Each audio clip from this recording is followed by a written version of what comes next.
On ne le sait pas forcément, mais l'eau peut véhiculer un nombre impressionnant de maladies, d'où la nécessité de boire une eau potable et saine lors de vos voyages. C'est vrai qu'elle peut devenir votre pire ennemi à l'étranger. Souvent non potable, elle peut donc causer ces maladies. On va voir ça en détail avec le docteur Marcel Ichou, notre médecin généraliste. Quels sont précisément les risques à consommer de l'eau non potable ?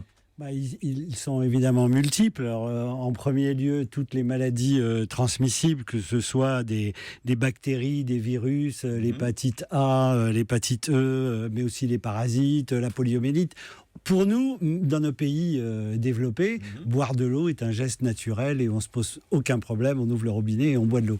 Dans les pays en voie de développement, pour employer un terme consacré. Ouais, mais qui sont parfois des pays très touristiques.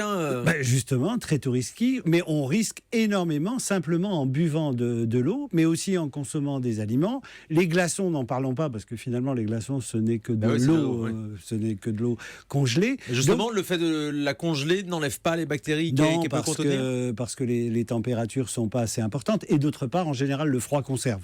C'est plutôt la chaleur, c'est l'inverse. D'ailleurs, en voyant Natacha, je me dis qu'on aurait pu peut-être faire la chronique ensemble, parce qu'il y a aussi un rapport... J'avais peur d'avoir une tête de glaçon. Oui, on voyait pas où vous vouliez en venir, Marcel. Vous voyez parce que les liens avec les animaux dans les cours d'eau sont aussi très importants, qui véhiculent des bactéries et des maladies. virus qui sont inoffensifs chez les animaux, mais pas du tout chez l'homme. Donc vous voyez, ça va bien au-delà du geste courant. Donc on risque énormément, mais aussi on risque énormément de choses, parce qu'il y a des produits toxiques. Et puis les gens déversent, là il y a une polémique sur la baie de Rio, vous savez, où se passaient les Jeux Olympiques.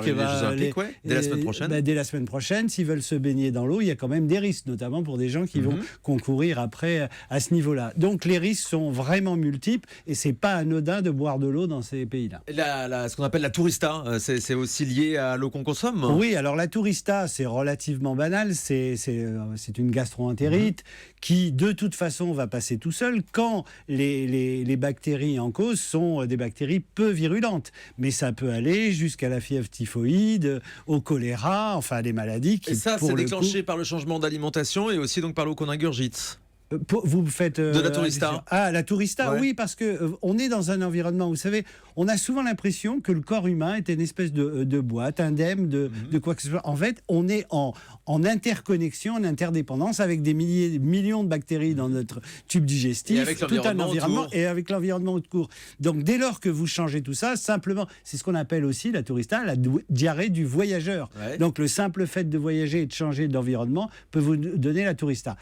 La tourista est quand même pas le danger le plus important dans toutes les catastrophes qu'on voit. C'est pas très agréable. Natacha Harry. Dans certains pays, il est parfois difficile de trouver de l'eau potable. Est-ce qu'avec certains produits naturels qu'on pourrait rajouter dans l'eau, on peut limiter un petit peu les risques en consommant une eau qui serait pas tout à fait potable ? Je pense au citron ou un produit peut-être moins naturel, mais comme du Coca-Cola qui pourrait justement aider.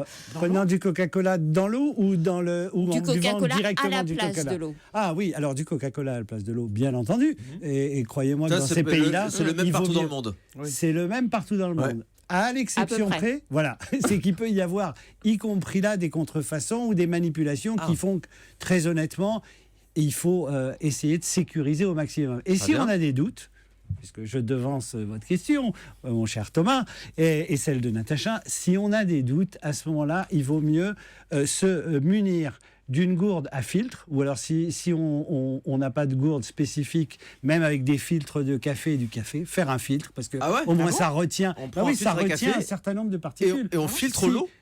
On filtre l'eau, et si vous avez une eau, pardonnez-moi l'expression, mais dégueulasse, avec des impuretés, si vous ne pouvez pas faire autrement, au moins filtrez-la, ça va diminuer. Donc munissez-vous d'une gourde j'en ai toujours filtrante. Une près de moi, vous inquiétez pas. Mais je le savais, Thomas. Pourquoi vous regardez, Thomas ? Oh non, c'est pas possible. Merci, Marcel. La question que se posait Natacha, rajouter des choses dedans, donc vous parliez des produits naturels, du citron, mais est-ce qu'il n'y a pas aussi... Je suis assez réservé avec les produits naturels. Parce que alors des comprimés, des choses les plus comprimés, là, on n'est plus dans le produit naturel, on est dans le désinfectant, et là, bien entendu... Mais ça existe. Ça existe, il y a des produits désinfectants, mais la gourde a un autre avantage, c'est qu'elle filtre toutes les particules, et c'est donc plus performant. Donc on peut aussi mettre ces comprimés qui sont conçus clairement pour purifier l'eau, désinfecter l'eau. Ça s'achète en pharmacie? Oui, tout à fait. Vous achetez ça en pharmacie. Et la combinaison de ces pastilles plus du filtre, là, vous prenez vraiment on pas prend beaucoup moins de risques. Ça, d'accord, on est d'accord. Bon, après, évidemment, pour limiter totalement les risques, on préfère acheter de l'eau minérale en bouteille. Alors, acheter de l'eau minérale en bouteille, c'est le conseil qu'il faut donner, mais ça paraît évident. Mais ce à quoi il faut faire attention, c'est se laver les dents. Se laver les dents, se laver les dents, vous prenez un risque aussi. Donc, il vaut mieux se laver les dents.